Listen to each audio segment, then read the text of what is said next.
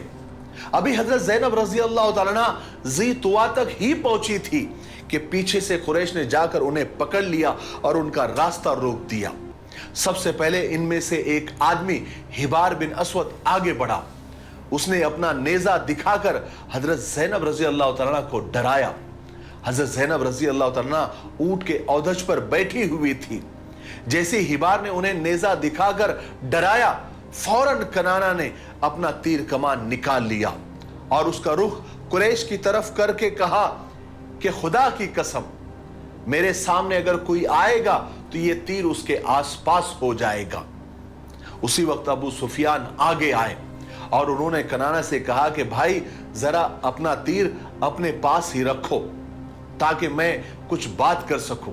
کنانہ نے فوراً اپنا تیر کمان نیچے کر لیا اور ابو سفیان سے پوچھا کہ کہو کیا کہنا چاہتے ہو۔ ابو سفیان نے ان سے کہا کہ جو کچھ تم نے ابھی کیا اور جو کر رہے ہو، تم اس عورت کو مکہ کے سرداروں کے مرضی کے بغیر کھلم کھلا لے کر نکل آئے، حالانکہ تمہیں معلوم ہونا چاہیے کہ محمد کی وجہ سے، یعنی ان کے باپ کی وجہ سے ہم پر کتنی بڑی بڑی مصیبتیں اور تباہیاں آئی ہیں، اور تم ایسے آدمی کی بیٹی کو ہمارے سامنے کھلم کھلا لے کر جا رہے ہو۔ لوگ کیا سوچیں گے؟ ہماری تو رسوائی ہو جائے گی۔ ویسے خدا کی قسم ہم نہیں چاہتے کہ اس کو اس کے باپ سے جدا کرے اور یہاں پر اسے روک کر رکھے، نہ ہمیں اس کی ضرورت ہے، بلکہ ہم تو صرف اتنا چاہتے ہیں کہ اس وقت تم انہیں مکہ واپس لے کر چلو۔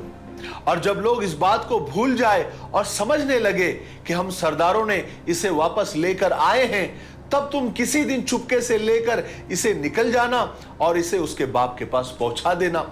کنانہ کی بھی بات سمجھ میں آ گئی، وہ حضرت زینب کو لے کر مکہ واپس آ گئے۔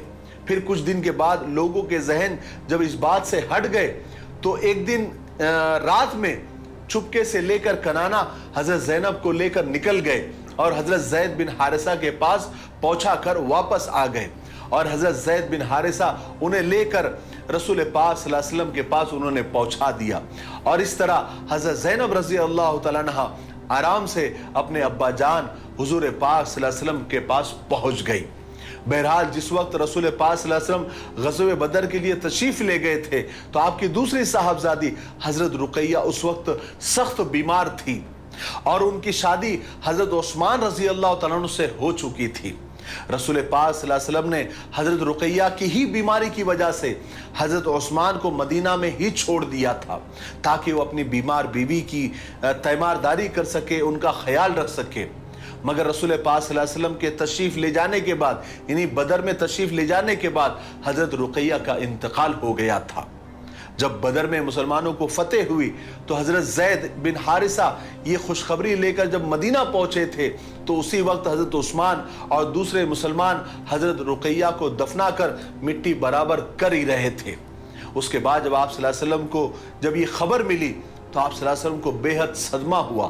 ادھر خود حضرت عثمان رضی اللہ تعالیٰ عنہ اپنی پاک بیوی کے انتقال کے بعد ہر وقت اداس رہا کرتے تھے، کیونکہ انہیں حضرت رقیہ کے انتقال کا بہت زیادہ اثر ہوا تھا۔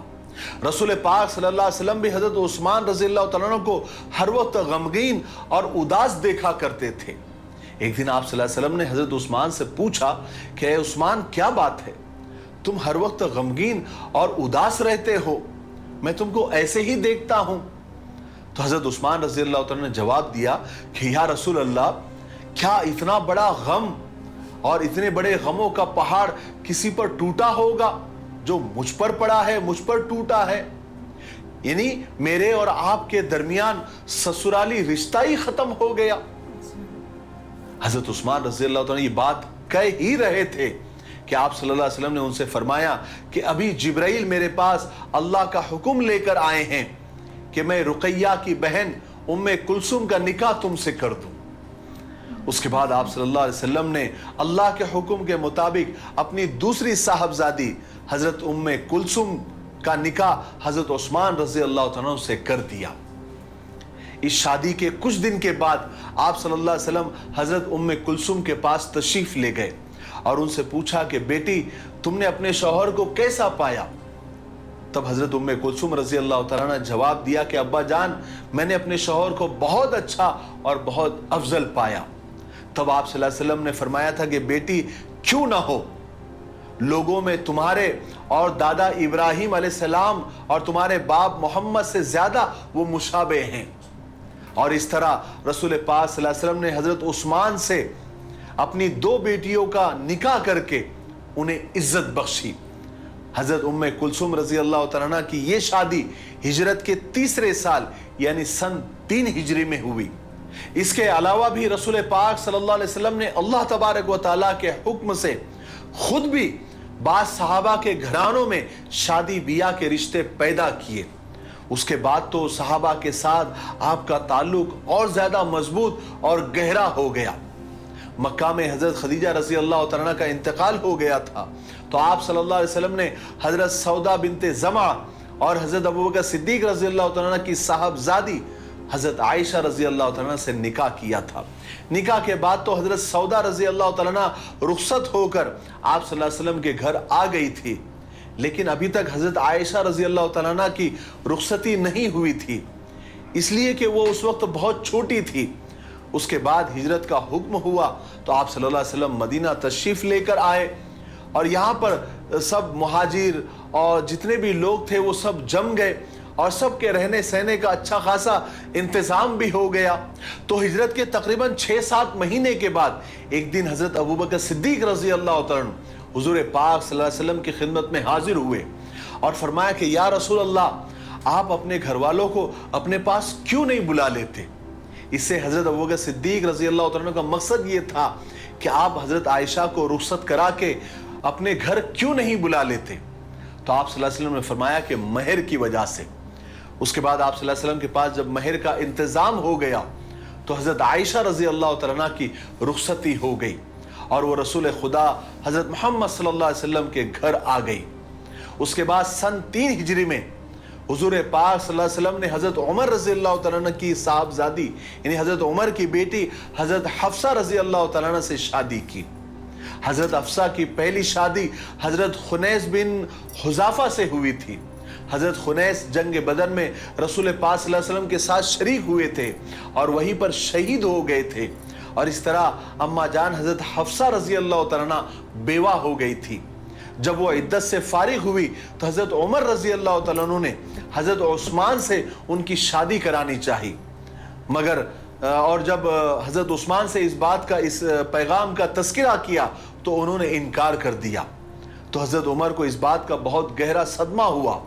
ایک دن حضرت عمر رضی اللہ تعالیٰ نے اس بات کا تذکرہ حضور کے سامنے کیا کہ میں اپنی بیٹی حفصہ کا نکاح عثمان سے کرنا چاہتا ہوں، لیکن انہوں نے انکار کر دیا۔